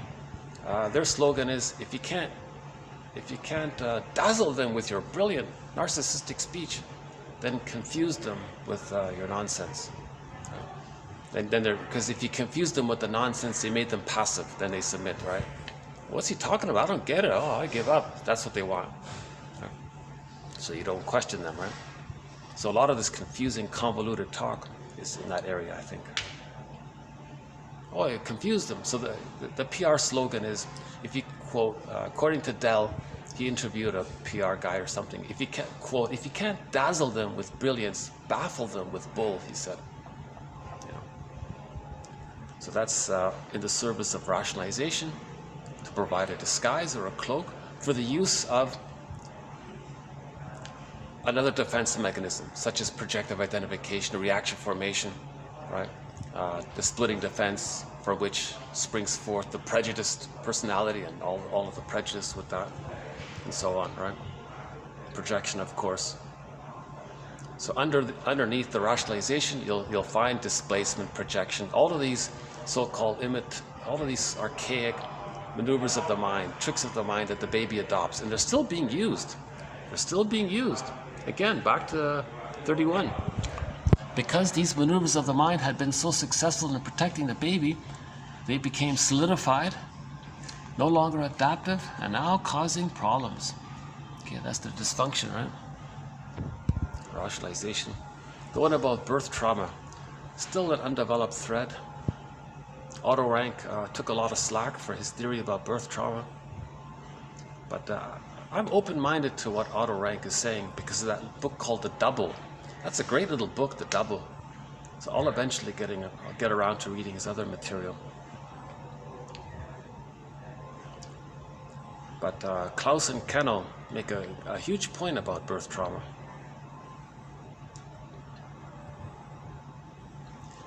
When the baby comes out, when he's born, barring emergencies, special exceptions, again my disclaimer, I'm not a doctor, I'm not a shrink, but according to the book, as I understand it, they're doctors in the book, right? When the baby comes out, he's meant to directly be placed on the mother's front, skin to skin.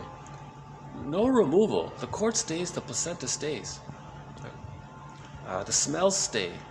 The room is warm and it's a little dark and the candles are on. You want to preserve the continuity of the womb life. You want that to be a smooth transition. Humans need an extended womb. You don't want a shock there. You don't want the child to be prematurely ejected out of it. So if the baby is removed, that's a birth trauma. They say, because very often what happens is, at the moment of birth, the mother produces all of these hormones to help the baby bond and latch on to the mother and start nursing and suckling right away, or very shortly. But Klaus and Kettle make the point, this helps the mother to be able to have the ability herself to be in rhythm, to be in sync with the baby's needs. Now she can be a mother. Now she can understand the baby's signals and provide the unconditional attunement needed for the baby. Now she's offering the maternal holding environment. But if that's broken by the removal of the baby, because when the baby's removed, they said, her hormones dissipate. Now she's mourning, now she has postpartum depression, whatever. The baby's returned. The mother goes, oh yeah, okay, well, I don't really want it now, because she's already mourning the loss. She can't really switch her hormonal body response with her thoughts like that so quickly, right? So the baby's rejected. Now the baby feels rejected. The baby says, who's this stranger? Now he's got to relate to this complete stranger. Like, what a detachment. So that's a shock. That's called a betrayal. The baby felt a huge betrayal. His basic trust is broken from that. So you don't want to remove the baby, right? It's called a lotus birth, ideally, right? The cord is a part of the child. The placenta is a part of the child. That was their first object. That was their first mother, the cord and the placenta. You want to ease the transition from the cord and the placenta to the breast mother, to the breast and the breast mother. First the nipple, then the breast mother, then the mother. Yeah. So the smoking one is the problem is right there at the nipple. They don't even recognize the whole breast even. So yeah, birth trauma is an interesting one. Now, if there is some kind of problems at the birth, the mother can heal it. because the neural networking can be, it's very placid there, neuroplasticity. The mother can, if she's good enough afterwards, everything can be okay. But the mother's got to be really connected and really good that way. So mothers can heal birth trauma for the baby if there is some kind of problem there. Right? Sometimes if it's too much, if there's like epidurals and forceps and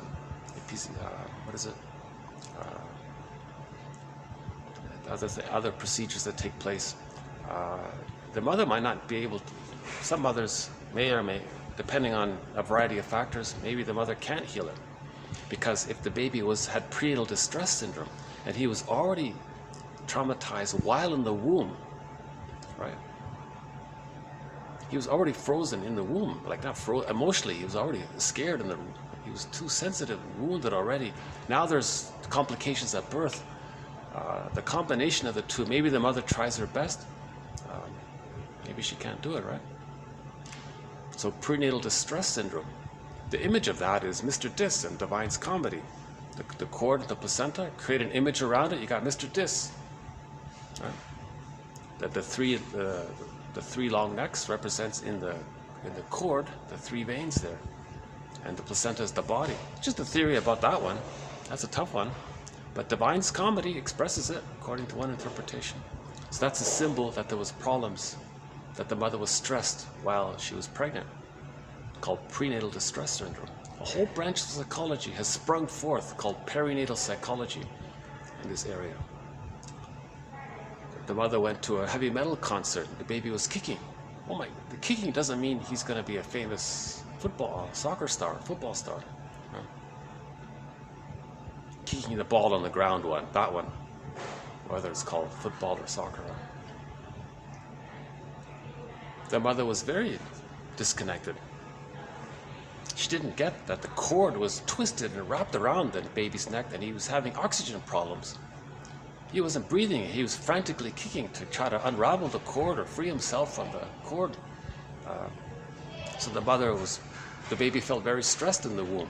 That's called prenatal distress syndrome. Now sometimes they say that if the mother's arguing with the husband and she feels stressed, or she's watching a lot of scary things on TV and she feels stressed, her cortisol can enter into the baby. Now the child has his mother's cortisol in him. So he wakes up already. He's born already, he's kind of stressed out. So we don't want birth trauma.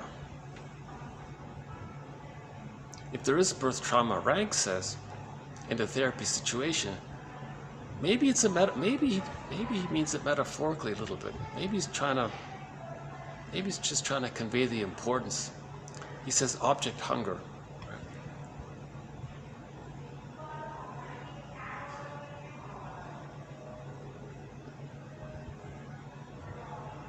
Yeah, we'll follow up on that one. Yeah. But we have the work of.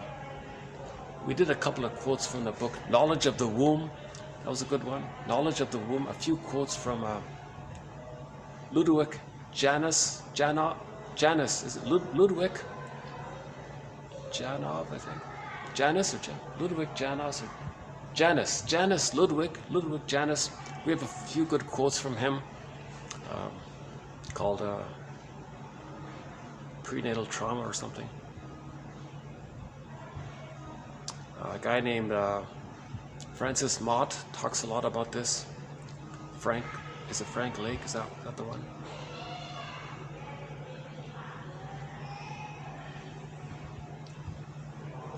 The child's in the womb is bliss, oceanic oneness, perfect safety, perfect heavenly divine bliss. He feels floating. He's just in this Garden of Eden state. He's in the Garden of Eden, right? Suddenly he's expelled. If the transition's too much, and he's over too much excitation, then later on in his interpersonal relationships, he can have a huge demand on others. Trying to recreate and get back the problem and undo the problem. Can't be done, right? So that's why it's causing problems, because he has too much demands on others, kind of thing. And the last one here was this one here. The real celebration of psychoanalysis is when we are successful in changing the repetition tendency, which shows itself in the therapy situation, into memories. It shows itself in the therapy situation, because that's a two-person psychology. The mother and the baby were two-people psychology. The two-people psychology in a small room, the two people there, it's going to come up again. We're always trying to communicate our problem. So the client in the therapy room is going to communicate their problem by how they're interacting with the other, because they're trying to show and replay what happened in their mother's arms. They're trying to replay that. The therapist says, "You're showing me what your childhood was like," and his job is to put words to it and make the unconscious conscious. Once we make the unconscious conscious, we don't have to act it out. Either we act out, repeat, or we know, remember, feel, and we don't act out. We're acting out because we're looking for feelings. The repetition compulsion is because we lost our feelings. We repeat because we lost our feelings. Once we get our feelings through the interpretations and knowledge and memory and story, then we stop repeating. So the real celebration of psychoanalysis is when we stop repeating. When the client can enjoy the present. That means he's got to differentiate from the mother, stop protecting her. Why would a 30-year-old man still protect his mother? For example, we're talking about the memory of the mother in the mind, right? Or maybe literally, maybe he feels guilty. If he were to be happy, the mother will feel lonely, so he sabotages his happiness to feel the connection with the mother, to please the mother. So he may literally, in the present reality, be dysfunctional to please his mother. If she raised him on guilt instead of love, he may. That's the bond, right? So he makes himself feel guilty, then the mother feels pleased. So he's still protecting the mother, maybe literally, physically, but usually they talk about it in the memory, the image of the mother.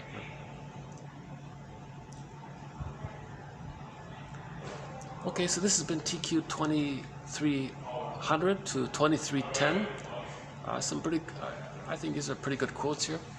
You know, this is really amazing. This is the first time I could do a video pretty much straight the past 3 weeks here. So let's look for a song to end up on. I think it'll be okay if we play one song here. Okay,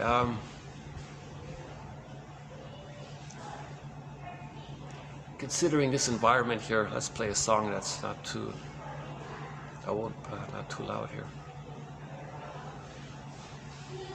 We recently played Nusrat Fateh Ali Khan. We played his song "My Comfort Remains." In the last video we played that, and I mentioned that we have 2 of his songs on our soundtrack. So I'll play his other song here. This one's called what's it called again? Nothing Without You. Yeah. So here's another song by the popular singer from Pakistan called Nusrat Fateh Ali Khan.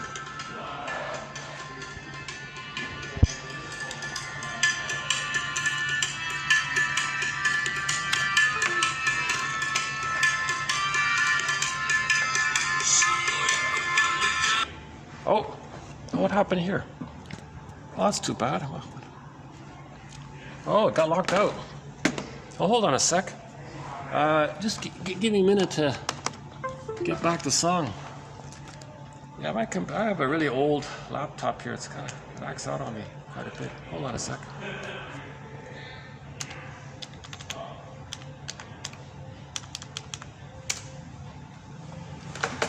Let's start again here.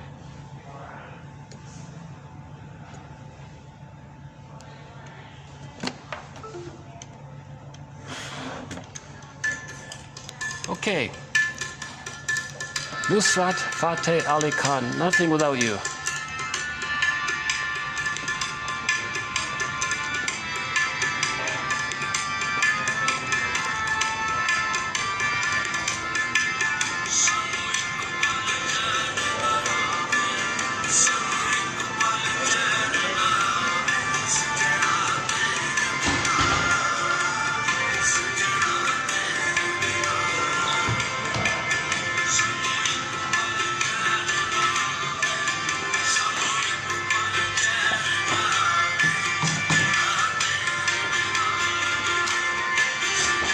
Oh!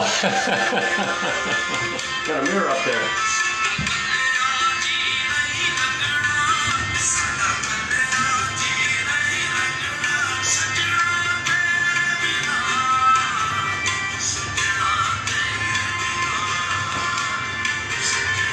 We're going to go to the rooftop.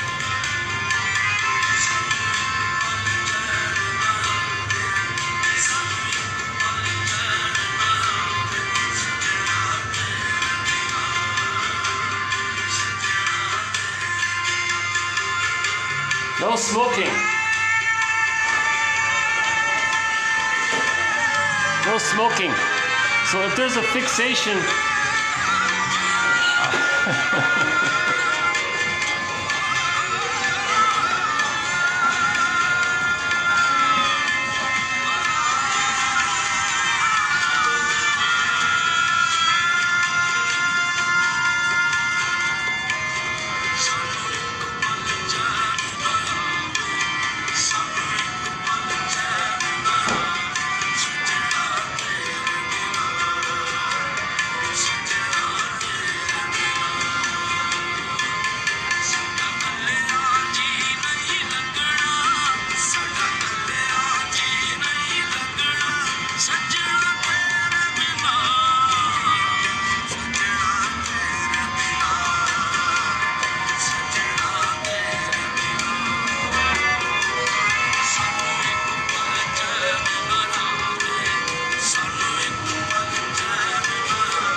bird is gone, huh?